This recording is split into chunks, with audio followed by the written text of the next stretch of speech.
any questions as well. So I'll get both of these ones happening as well. Right, get that one up there first. So on the right of the screen there, I've brought up. I just did a quick Google search of, and this is going to be recorded. So you, I'll add this to the playlist. So down the bottom of the Learn page, there's a recordings semester 2 2018. You can click on that, takes you to the playlist for this subject, and then you can go through and just pick whatever video you want. So this will be the most recent one on the bottom there. So I just did a quick search for some good letter examples. This one stood out to me as being fairly good. The subject of this one is actually of a consulting firm, sort of acting on behalf of a native group who have title over a place saying, "We don't want your drilling thing happening in here." So very simple sort of statement. But one thing I wanted to point out there is still, even in that kind of, it's a relatively adversarial letter, they've still got dear Mr. etc. sincerely etc. These are the standards that I guess there's a great deal of courtesy sort of involved in the creation of letters, and always keep things courteous. So on the left hand side for you guys of the screen there, we've got the requirements for the letter that you've got to be writing, and then down the bottom it said add something nice. They are paying your wages. In regards to that something nice, it's not about saying personal things like lovely hair, nice shoes, all that sort of stuff. It's about, like this line down the bottom. Please feel free to contact me if you would like to discuss the report or have any questions. Remain approachable. So keep that dialogue open between them, and be there to let them know that you're there to provide a service beyond what's explicitly stated in the letter. That's what I would consider as add something nice. That bit at the bottom say, if you have any further queries, etc., please contact me. Also, what we have happening in this letter is, so we've got a logo and a title. If you guys have got a logo, by all means, add that to the top of your letter. Typically, with a letter, you want to keep your discussion to an absolute minimum. So you keep your statements short and direct, still courteous, but to an absolute minimum. With an email, email's kind of the same in that typically an email you'll be straight to the point, but emails are a very informal form of communication. They quickly created, quickly disposed of, move along. So there's a great deal of informality that can happen. In an email, you tend not to proofread them. With a letter, you do. You proofread it. Typically, they are going to be kept in files. Exactly why we have that approach to letter writing versus email, I don't know, because still an email is information in writing, and people can retain those emails and and pull them out in court if they so wish, and they have the same sort of weighting of evidence as as a written letter.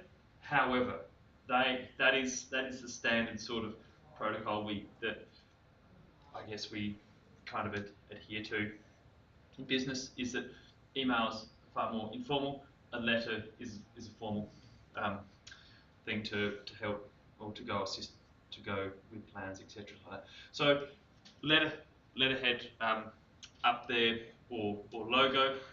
Then your address to the top right hand side of the page. So saying this is where it's coming from. So include phone numbers, etc. if you wish.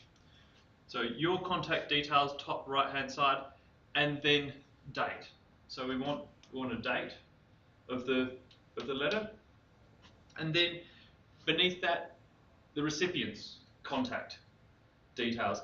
That's typically set out in a way that if you were to slot that into an envelope with a window, everybody's seen an envelope with a window, that goes there where the window is typically on one of those windowed envelopes. So that's the sort of setup that we have. So our A3 page will fold into a standard size envelope in thirds. So we fold that up in thirds. So that piece is, you know, sort of like 10 mil above the bottom of the envelope. This section should not be seen through the window of the envelope. This relates to, you know, the person, and then what's included in there is confidential. So feel free to be spacing things out a fair bit in the letter. Typically, because we want to be keeping it very brief, we can space things out a bit to create a good looking structure on the page. What we don't want to be doing is having stuff that's all just sort of bundled up in little bits and then huge amount of space. Now, okay, that letter does still have a significant amount of space on the page, and I would improve that by spacing things out here a little bit more. What you don't want to be doing is having double line spacing here when you've got a double line spacing there and not distinguishing between the sections. So you certainly need to distinguish between each of your sections. The bulk text of your letter does have to sit in an easily definable portion. But yeah, if I was to, you know, make that look a little bit better, yes, space that out just a little bit more to fill the page up a bit. And then, of course, ending sincerely, or yours sincerely, and then, you know, signature and title, etc. underneath that. So what we're asked for in ours, so we have to produce a letter to the client to present the drawings for their sign-off for council approval. So this letter is to be formal business letter layout, so something like that, fairly good idea, is to be accompanied by a full set of planning approval application documents and drawings. So that thing, to be accompanied by a full set of planning approval documents, what are we going to do in the letter in regards to that? Any ideas? Well, you've got to tell them what's included with the letter, and what they need to do with those plans. They need to basically look at the plans, make sure that they're happy with everything on those plans, and then let you know that you're happy with everything to go ahead. Yep, great. Yeah, so that's our purpose. Is, you know, the purpose of this letter is to go with these plans to say there are plans here. These plans are for you to look at. These plans are for you to review. These plans are for you to confirm that they're correct. So first up, we refer to our attached plans, and that's the same type of thing that you do in an email anyhow. If you've got an attachment, you say please see attached, etc., etc. So same sort of thing in a letter. Refer to those documents that it accompanies. Then aspects that are covered: set out letter so client can sign to accept the drawings are satisfactory and meet client brief. Now I think there are two approaches to this, well, that make sense to me. One, you include some form of statement within your letter to say, if, you know, these drawings require approval from you. If you approve, tick this box. If you don't approve, tick this box, sign here and date. You could include that in the letter, or also I think it is just as reasonable, if not better, to actually separate that out, create 2 pages of your letter, Yep. because if you've created this one already and you've sort of set things out, etc., it's pretty easy to have another page set out exactly the same, but then just have a statement in there of acceptance of the drawings. So you can, in your bulk here, if you were to do that, you go, please refer over leaf for statement of drawing acceptance. Yes. Could you actually, on each plan, have a box where they could sign, so they approve that plan? That Because then if there's a problem with one plan, they can mark on that one plan and the other ones all may go through, just maybe one that there's an issue with. I think that's a splendid idea. Yeah. Yep. Yep. And so you can make reference to instructions of Yeah. related to that in your letter. So yep, I think that's an excellent idea. Yep. So we've got our overall acceptance and that the initial pages or that ability. Yep. Instructions related to that. So yep. So set those instructions out as you wish. Then inform them of factors involved should they wish to make alterations pre-planning approval, post-signing letter. So, and then going on from there, it sets out drafting costs and time costs. I think it's good to bundle those things together because any alterations, etc., will have implications on your drafting costs and time costs. How do we know what sort of costs to charge people for these things? Right. So this is something that you can make up yourself, and I'm fine for you guys to make that up yourself. No idea. Got no idea. No. Right. So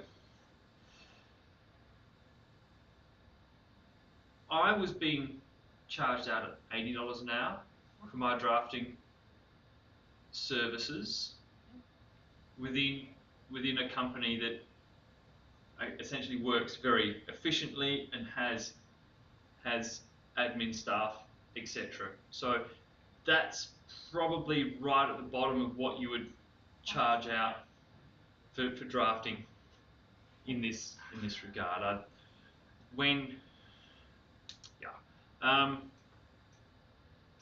And when I was looking at sort of what I could be charging privately at about that same time, it was around $100 an hour for those drafting services. It just depends how greedy you are feeling. What's that? It just depends how greedy you are feeling. Well, yeah, okay, yeah, greedy, but you're also it's a marketplace. It's if you're going to take a really long time to produce drawings, etc., well then you can't be charging much per hour. You have to be setting your rate for a set of plans similar to what other people are setting their rate for a set of plans. And so at that point in time, you might actually only be earning $50 an hour or so, but I think look, maybe I shouldn't provide information or how to say it. Is there somewhere we can go to get this information, basically? Actually, I don't know. I've only compiled that through my experience. I mean, when I was drafting 30 years ago, yes. I was on $20 an hour. Yeah. And that was a good rate back then. Yeah. For me as a junior. Yeah. And how did you know that was a good rate back then? Because I knew what my friends were earning. Yeah. You know. So yeah. Yes. Yeah. And that is how it happens. So I don't know what it's like now. Yeah. But maybe there is actually there is I guess there may well be a how to say it, a base rate for drafters. Yep. And what that is. So I might have to look into that. But yes, what I know myself is just about that information from other people and things that I've quoted for and people gone nah, and and missed out. So so it's sitting around that $100 an hour, but probably a little bit above that now. That's helpful. So if you, and that's if you're going to be fairly efficient with your drawings. So what I do suggest though, in terms of drafting costs and time costs, typically what a lot of people do is they will have a price for a set of plans for a particular type of project. So I'll go, oh yes, this place, this small 2-3 bedroom house without a great deal of unique features, our set of plans is going to be $2,000 for that full set of plans. At this stage, for planning approval, we might be looking at $600 or so, and and taking it from there. So you have a cost of your plans, but then you also say, these are my time costs beyond that cost, in case you're going to come back to me with any modifications, etc. This is the base cost, these are the additional costs for additional time. That's the way I would be setting that out. So they're different, drafting costs and the time costs. Drafting is when you're actually doing the plans. Time is when you're actually trying to track down things. Is that what? No. So what I was trying to say is that I would have a set price for the set of plans. I'd have a set price for the plans as supplied for planning approval up until that point. Okay. So look, just for the sake of the conversation, I'll nominate $600 for that set of plans to be delivered to the client at this point in time, or delivered to the council so they'll get their approval. That $600 will cover that to the planning stage. If the client wants to make any changes to those plans, because we've been back and forth with the client, building designer, etc., and we're sure about what's required, if the client changes their mind after this has got nothing to do with what we could have known previously, and so that's additional work for us that we couldn't have quoted for additionally. We have to charge for that, and then we charge for that at an hourly rate. Yep. So that gives the client the ability to be making changes, but it doesn't put you out. Yep. So that way you can be very reasonable and very reliable for the client, because they can say, okay, these are what the plans cost. If you just simply say, my drafting costs are $100 an hour plus GST, they're going, right, what do I make of that? I don't know how many hours it's going to take them to do this. But if you go, a set of plans is this, for any modification, it's got to cost this per hour. That's what I suggest is the best way. Keeps the client informed, but it ensures that you get paid for any additional work that you have to do. And usually, like with drafting fees, that doesn't include your engineering fees or your reports fees or anything like that, does it? No, it doesn't. So they would need to know that on top of your actual drawing services, yes, there is these other. There are additional costs. Yep, and set those out as well, because you have that list of those consultants' reports, and so you can say X report costs this much, etc.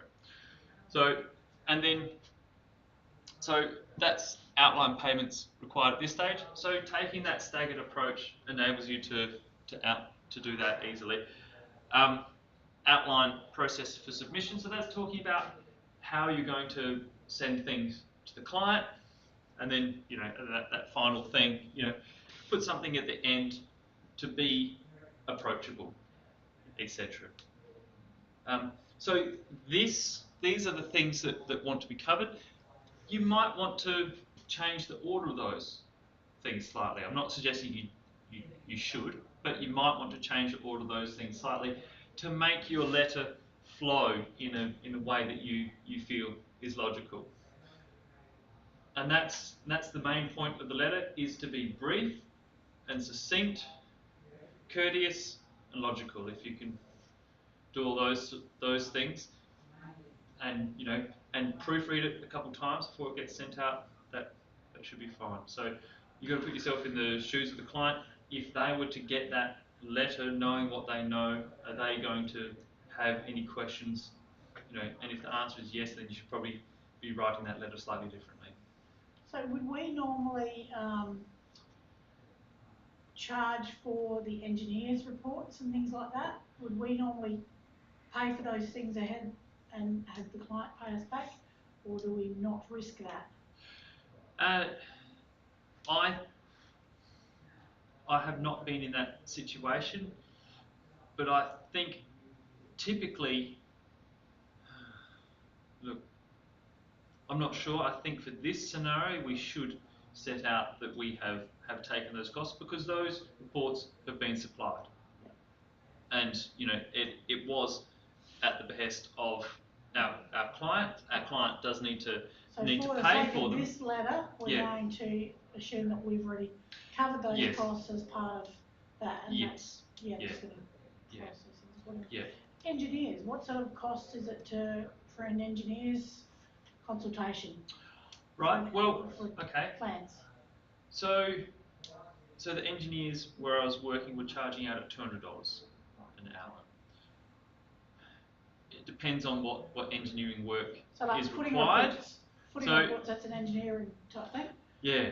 So we have to send away for a footing report, have to send away, well, the truss manufacturer will manufacture those according, so that's all included in the cost. Exactly. Yes. But yeah, Yeah. engineering is not. So No. engineering is, and because that includes your energy efficiency reports and things like that. Yeah. So all those sort of reports, what sort of cost are they usually? Yeah. So energy reports sort of in the realm of like $200 to $300. Let's say $300 to be safe there. Footings reports, I don't know.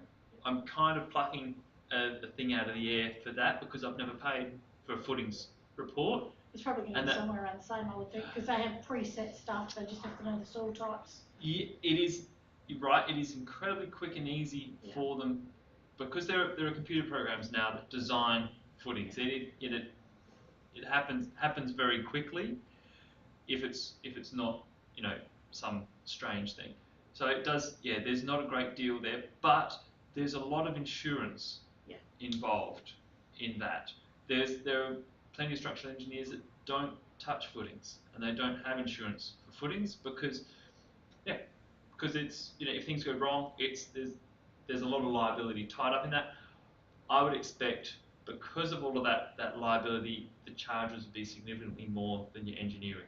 Than your energy efficiency report. I would expect them to be around about the $800 or so Okay. because of that. Yeah. Now, just so I can get some clarity about one more Yeah. thing. I know that this is a Rivergov home, Hmm. but we're pretending that we've actually designed this home? Yeah. Okay, so there's nobody else involved. This is all our work sort of thing. No, well, there's the building designer involved, Well, I mean other than- other than the building designer, the client, yourself, and those couple of consultants, nobody else involved. So I actually thought the building designer was basically what we're doing. Yeah. So this course is designed. It says it in the unit of competency that you work and liaise or work for architects, building designers, engineers. So we're in an office working basically in. Exactly. Yeah. So although you are doing much of the work of the building designer in terms of determining structure and interpreting reports, etc., doing basically all of that, you're not, for the purposes of this subject, you're not seen as the person who is actually the building designer. So it's structured for you to produce drafters who work for building Okay. designers. So the building designers are going to charge the client as well. No, you're handling that. Okay. Yeah. Yeah. So So I need to know what we have to yes, include in all yes, these for sure, costs. for sure. No, this is great. This is great. No, you are handling those charges. Yeah. But that does throw up It's really quite confusing, throws really. up an interesting question as to whether the building designer is going to charge their own separate thing, and typically you know Because it'll we're be meeting building designer charges them, and it's all packed, and the drafter is it's all packaged in there. Yeah. Look, charge as if you were doing The whole lot. the whole lot. So Can we say that just the representative, the company to charge that? Is that right? certainly, yep, Okay. Yep. Yeah. yep. So that you work Just for this. like you're writing to the client Mm-hmm. as as the member of the company. Yes. So the whole company will charge that client. Yes. Yeah. I think that's a great approach. Yeah. Great. Okay. Okay, thank you. Now, I might have to get that because that might be a phone call back from the council in regards to our second assignment. So, Okay. pause this